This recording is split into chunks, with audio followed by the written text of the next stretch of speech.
نحمده ونصلي على رسوله الكريم اما بعد فاعوذ باللہ من الشیطان الرجیم بسم اللہ الرحمن الرحیم۔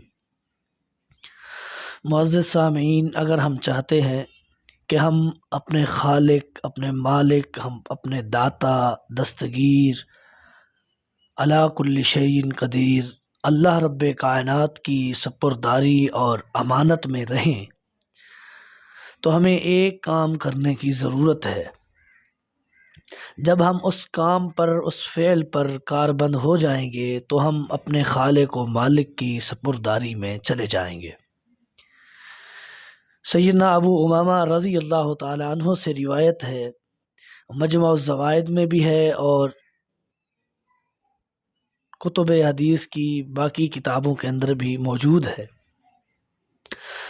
رسول اکرم صلی اللہ علیہ وسلم نے فرمایا ہے، من صلی صلاۃ الصبح فی جماعت فہو فی ذمۃ اللہ۔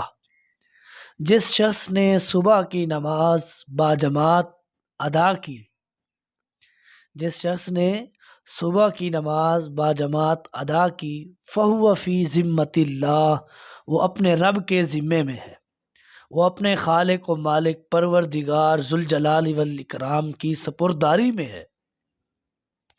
فمن احفر ذمۃ اللہ، اور جس شخص نے اللہ کے ذمے کو توڑا، فمن احفر ذمۃ اللہ، جس شخص نے اللہ رب کائنات کے ذمے کو توڑا، قبہ اللہ فی النار لوجہہ، اللہ رب کائنات اس شخص کو اوندھے منہ جہنم میں پھینکے گا۔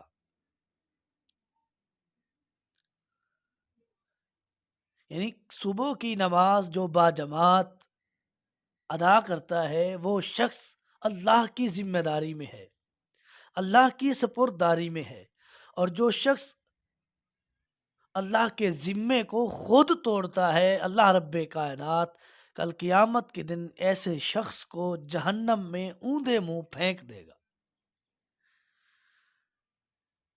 فمن احفر ذمۃ اللہ قبہ اللہ فی النار لوجہہ۔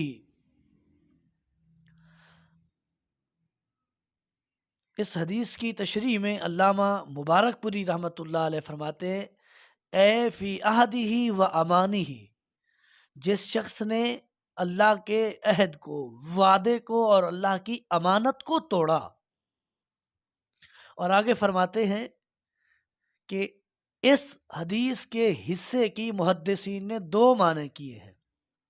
ایک تو یہ کہ جو شخص صبح کی نماز کے وقت سویا رہتا ہے، اٹھتا نہیں ہے، باجماعت نماز نہیں ادا کرتا، گویا اس شخص نے رب کی ذمہ داری کو توڑ دیا ہے۔ جو رب نے سپرداری کا کہا ہے، اللہ کے اس عہد کو، اس وعدے کو اور اس ذمہ داری کو اس نے توڑا ہے۔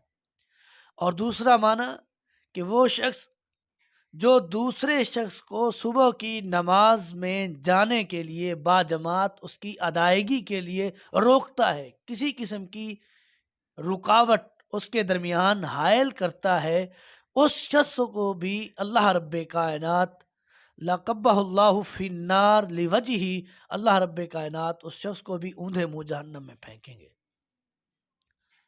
اگر ہم چاہتے ہیں کہ ہم اپنے رب، اپنے خالق، اپنے مالک اور داتا دستگیر کی امانت اور سپرداری میں رہیں تو ہمیں صبح کی نماز باجماعت ادا کرنی پڑے گی۔